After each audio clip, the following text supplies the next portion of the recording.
இந்து பைரவியில சிவாவை மாறி மாறி கேள்வி கேட்டுட்டு இருக்காங்க. இன்னைக்கு கோர்ட்ல சிவா என்ன பதில் சொன்னாருன்னு பார்க்கலாம் வாங்க. இந்து சிவா கிட்ட, என்னால நீங்க அவமானப்படுறது எனக்கு ரொம்ப கஷ்டமா இருக்கு டாக்டரே. உன்னை கல்யாணம் பண்ணிக்கணுங்கிறதுக்காக ஏதேதோ பண்ணிட்டேன். ஆனா அதெல்லாம் உனக்கு இவ்வளோ அசிங்கத்தை தேடி தரும்னு நான் கொஞ்சம் கூட நினைக்கவே இல்லை.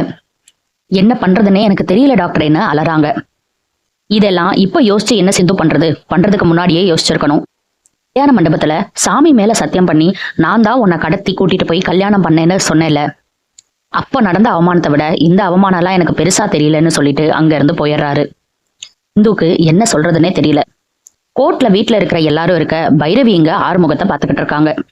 ஆறுமுகத்துக்காக ஜூஸ் போட்டு எடுத்துட்டு போறாங்க. கரெக்டா சஞ்சய் அந்த டைம்ல பைரவிக்கு கால் பண்றாரு. இனிமேல் உன்கிட்ட பேசவே மாட்டேன், காலே பண்ண மாட்டேன்னுலாம் சொன்னாரு. எதுக்கு மறுபடியும் உடனே கால் பண்ணாருன்னு தெரியல. வீட்டுல நடந்ததை தெரிஞ்சுக்கிட்டே கால் பண்ண மாதிரி தான் இருந்தது. ஏன் பைரவி ஒரு மாதிரி இருக்குன்னு கேட்டோன்னே நடந்த எல்லாத்தையும் சொல்றாங்க பைரவி. நீ சொல்றத பார்த்தா இது தானா நடந்த மாதிரி தெரியலையே, இதுக்கு பின்னாடி யாரோ இருக்காங்க போல இருக்கே. நீ போய் ஆறுமுகத்துக்கிட்ட போன் கொடு, நான் விசாரிக்கிறேன், இந்த கேஸை எடுத்து யாரு பண்ணாங்கன்னு கண்டுபிடிக்கிறேன்னு சொல்றாரு. கண்டிப்பான்னு சொல்லிட்டு பைரவி போறாங்க. ரூமுக்கு போய் பார்த்தா குரேசியோட ப்ரோக்ராம் பார்த்து ஆறுமுகம் விழுந்து விழுந்து சிரிச்சிட்டு இருக்காரு. ஏன் இப்படி சிரிச்சிட்டு இருக்கேன்னு ஆறுமுகத்துக்கிட்ட கேட்க, காமெடி பார்த்து சிரிச்சிட்டு இருக்கேன்னு சொல்றாரு. நான் கூட காலில் தானே அடிபட்டுச்சு, தலையில கிளையில ஏதாவது ஆயிருச்சோன்னு நினைச்சேன் அப்படின்னு கிண்டல் பண்றாங்க. பைரவி ஜூஸை கொடுக்க ரொம்ப ஆச்சரியமாவே வாங்கி குடிக்கிறாரு ஆறுமுகம். என்னது இது, உப்பு கரிக்குது அப்படின்னு சொல்றாரு. சக்கரை தானே போட்டேன் அப்படின்னு சொல்லிட்டு பைரவி குடிச்சு பாக்குறாங்க. இனிப்பாதான் இருக்கு அப்படின்னு திரும்ப கொடுக்க, ஆறுமுகம் அதை குடிச்சிட்டு உன் உதடு பட்டோன்னு இனிப்பாயிருச்சு அப்படின்னு சொல்றாரு. இந்த ரணகலத்துலயும் உனக்கு இவ்வளவு கிசும்பு கேக்குதா அப்படின்னு காதை பிடிச்சு திருகுறாங்க பைரவி. அதுக்கப்புறம் சஞ்சய் கால் பண்றாரு. எதுக்காக கால் பண்றாருங்கிறத ஆறுமுகத்துக்கிட்ட சொல்லிட்டு ஆறுமுகத்துக்கிட்ட போனை தர்றாங்க. என்ன ஆறுமுகம், மூஞ்சி எல்லாம் வீங்கின மாதிரி இருக்கு, கட்டெல்லாம் போட்டிருக்க, கால்ல எல்லாம் அடிபட்டிருக்கான், உனக்கு யார் மேலேயாவது சந்தேகம் இருக்கா, என்கிட்ட சொல்லு ஆறுமுகம், நான் விசாரிக்கிறேன் அப்படின்னு ரொம்ப அக்கறையாவே பேசுறாரு. பேசல, நல்லாவே நடிக்கிறாரு. ஆறுமுகம் ரொம்ப ஓப்பனா உன் மேலதான் எனக்கு சந்தேகம் இருக்கு அப்படின்னு சொல்லிடுறாரு. பைரவி இதை கேட்டுட்டு, உனக்கு ஹெல்ப் பண்றதுக்காக சஞ்சய் உன்கிட்ட பேசினா அவன் மேலேயே டவுட் இருக்குன்னு சொல்ற, உன்னெல்லாம் திருத்தவே முடியாது அப்படின்னு போனை டக்குன்னு கையில வாங்கி, சாரி சஞ்சய், நீ ஹெல்ப் பண்ணணும் தான் பாக்குற, ஆனா இந்த ஆறுமுகத்துக்கு அது புரியவே மாட்டேங்குது, நீ எப்படியாவது இதை யாரு பண்ணாங்கன்னு கண்டுபிடி, அப்பதான் இந்த ஆறுமுகத்துக்கு தெரியும் அப்படின்னு சொல்லிடுறாங்க. உனக்கெல்லாம் கொஞ்சம் கூட அறிவே இல்லையா, அவன் மேல டவுட் இருக்குன்னு அவன்கிட்டயே சொல்றேன், உனக்கெல்லாம் நல்லது நடக்கணும்னு நினைக்கிறான் பாரு, அவனை சொல்லணும் அப்படின்னு சொல்லிட்டு கையில இருந்த ஜூஸை மூஞ்சிலேயே ஊத்திடுறாங்க. உடம்பு சரியில்லையேன்னு பாக்குறேன், இல்லாட்டி உன்னை நான் சும்மா விட மாட்டேன் அப்படின்னு சொல்லிட்டு பைரவி அங்க இருந்து போயிடுறாங்க. நல்ல வேலை ஜூஸை கையில வச்சிருந்தா, சூடான பாலை மட்டும் கையில வச்சிருந்தா மூஞ்சியே வெந்திருக்குமே அப்படின்னு நினைக்கிறாரு ஆறுமுகம். சிவா இங்க என்ன பண்றதுன்னு தெரியாம நின்னுட்டு இருக்காரு. அன்னபூரணி சிவா கிட்ட வந்து, உன்கிட்ட கொஞ்சம் நான் பேசணும்பான்னு சொல்றாங்க. கோர்ட்ல நீ ஸ்னேகாவை காதலிச்சதை ஒத்துக்கிட்ட, அப்படி நீ ஸ்னேகாவை காதலிச்சது உண்மைன்னா ஏன்பா சிந்துவை கூட்டிட்டு போய் கல்யாணம் பண்ண? நீ ஸ்னேகாவை காதலிச்சிருந்தா என்கிட்ட ஒரு வார்த்தையாவது சொல்லியிருப்பேல்ல, ஏன்பா சொல்லல? மகா கிட்ட சொல்லியிருக்க, ஆனா என்கிட்ட சொல்லல. நீ எதா இருந்தாலும் என்கிட்ட தானப்பா முதல்ல சொல்லுவ. எல்லாத்தையும் யோசிச்சு பார்த்தா எனக்கு தலையே சுத்துது சிவா, சொல்லு சிவா, ஸ்னேகாவை காதலிச்சது உண்மைனா சிந்துவை கடத்திட்டு போய் ஏன் கல்யாணம் பண்ண அப்படின்னு கேக்குறாங்க. அன்னபூர்ணி கைய பிடிச்சு, நான் எதையுமே சொல்ல முடியாத நிலைமையில இருக்கேன் பெரியம்மா, என்னால நீங்க அனுபவிக்கிற சித்திரவதைக்கு நான் மன்னிப்பு கேட்டுக்கிறேன் அப்படின்னு சொல்லிட்டு அங்க இருந்து போயிடுறாரு. பைரவி இங்க ஆறுமுகத்து மேல ஜூஸை கொட்டிட்டாங்க. அதை போய் கழுவிட்டு வரணுமே, பாத்ரூம்க்கு தத்தி தத்தி உள்ள போயிட்டு வெளியே வர்றாரு. கரெக்டா மேட்ல காலை வச்சோன்னே வலிக்கு கீழே விழுந்துடுறாரு. ஐயோ அம்மானு கத்த யாருமே வரல. 2 நிமிஷம் கழிச்சு பைரவி அந்த வழியா வர்றாங்க. உன்னை நான் பெட்ல தானே படுக்க வச்சிருந்தேன், இங்க வந்து ஏன் படுத்திருக்க அப்படின்னு கேக்குறாங்க.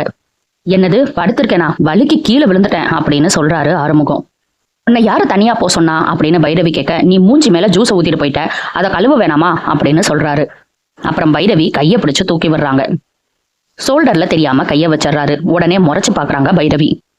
பேலன்ஸுக்காக தான் வச்சேன், வேணும்னே வைக்கல அப்படின்னு ஆறுமுகம் சொல்றாரு. சரி வா அப்படின்னு கூட்டிட்டு போய் ஆறுமுகத்தை படுக்க வச்சுட்டு பைரவி போயிடுறாங்க. பைரவியோட அம்மா எவ்வளவு நல்லவங்க, அவங்க வயிற்றுல போய் இப்படி ஒரு அடங்காப்பிடாரி பிறந்திருக்காளே அப்படின்னு ஆறுமுகம் நினைக்கிறாரு. எல்லாரும் கோர்ட்டுக்கு அசம்பிள் ஆயிடுறாங்க. சிவா தான் காதலிச்சதை ஒத்துக்கிட்டாரே, இனி அடுத்த கட்டமா என்ன நடக்கணும்னு பாக்கணும்ல. சிவாவை ஜட்ஜு கூப்பிடுறாங்க. ஸ்னேகாவை காதலிச்சது உண்மைன்னு ஒத்துக்கிட்டீங்க, அப்ப சிந்துவை கடத்திட்டு போய் ஏன் கல்யாணம் பண்ணீங்க, பதில் சொல்லுங்கன்னு கேட்க சிவா எதுவுமே பேசாம நிக்கிறாரு. அப்போ நீங்க ஸ்னேகாவை காதலிச்சது உண்மை கிடையாது, அவங்களோட சொத்துக்கும் அந்தஸ்துக்காகவும் தான் அவங்கள நீங்க காதலிச்சிருக்கீங்க, அப்படிதானே? நீங்க எவ்வளவு பெரிய பிரபலமான டாக்டர், நீங்க இப்படி ஒரு காரியத்தை பண்ணலாமா? உங்களால ஸ்னேகாவோட வாழ்க்கை போயிருச்சு, உங்க தோழியான சிந்துவோட வாழ்க்கையும் போயிருச்சு. உங்க அண்ணனுக்கு நிச்சயம் பண்ண பொண்ணை கடத்திட்டு போய் கல்யாணம் பண்ணிருக்கீங்க. உங்க அண்ணனுக்கும் பெரிய துரோகம் பண்ணிருக்கீங்க. ஆக மொத்தம் உங்க குடும்பத்துக்கே எவ்வளவு பெரிய துரோகத்தை நீங்க பண்ணிருக்கீங்க அப்படின்னு கேக்குறாங்க. இவ்வளவு தப்பு பண்ண இவருக்கு அதிகபட்ச தண்டனையா கொடுக்கும்படி தாழ்மையுடன் கேட்டுக்கொள்கிறேன் அப்படின்னு ஸ்னேகாவோட வக்கீல் கேக்குறாங்க. ஸ்னேகாவை கூப்பிட்டுதான் இதை பத்தி விசாரிக்கணும்னு ஜட்ஜு ஸ்னேகாவை கூப்பிடுறாங்க. நீ சிவா கிட்ட இருந்து என்னமா எதிர்பார்க்கறன்னு ஸ்னேகா கிட்ட கேட்க, சிவா என்ன காதலிச்சது உண்மை. சிவாக்கும் சிந்துக்கும் நடந்த கல்யாணம் செல்லாதுன்னு ரத்து பண்ணி கொடுத்துருங்க. சிவா என்ன கல்யாணம் பண்ணிக்கிட்டா போதும், எனக்கு வேற எதுவும் வேணான்னு ஸ்னேகா சொல்றாங்க. ஜட்ஜு உடனே சிவா கிட்ட, நீங்க இவ்வளோ பெரிய தப்பு பண்ணியிருந்தோம், உங்களை மன்னிச்சு ஏத்துக்கிறேன்னு ஸ்னேகா சொல்றாங்க. நீங்க இதுக்கு என்ன பதில் சொல்றீங்க அப்படின்னு சிவா கிட்ட கேட்க, மறுபடியும் எதுவும் பேசாம நிக்கிறாரு சிவா. ஸ்னேகாவோட வக்கீல் சிந்துவை நான் குறுக்கு விசாரணை செய்யணும் அப்படின்னு கூப்பிடுறாங்க. சிந்து கிட்ட, நீங்க ஆறுமுகத்தை கல்யாணம் பண்ணிக்கணும்னு ரொம்ப ஆசையோட இருந்திருப்பீங்க. கடைசி நேரத்துல உங்களை கடத்தி கூட்டிட்டு போய் கல்யாணம் பண்ணிட்டாரு இந்த சிவா. போலீஸ்லயும் நீங்க அப்படிதான் கம்ப்ளைண்ட் பண்ணிருக்கீங்க. சிவாவை பிடிக்காம தான் சிவா கூட நீங்க வாழ்ந்துகிட்டு இருக்கீங்க. இவ்வளவு வெறுப்புல வாழ்ந்துட்டு இருக்கிற நீங்க கல்யாணத்துக்கு அப்புறம் உங்க 2 பேத்துக்கும் தாம்பத்திய உறவு நடந்துருச்சா அப்படின்னு கேக்குறாங்க. இத கேட்டோன்னே சிவாக்கும் சிந்துக்கும் பயங்கர ஷாக் ஆயிருது.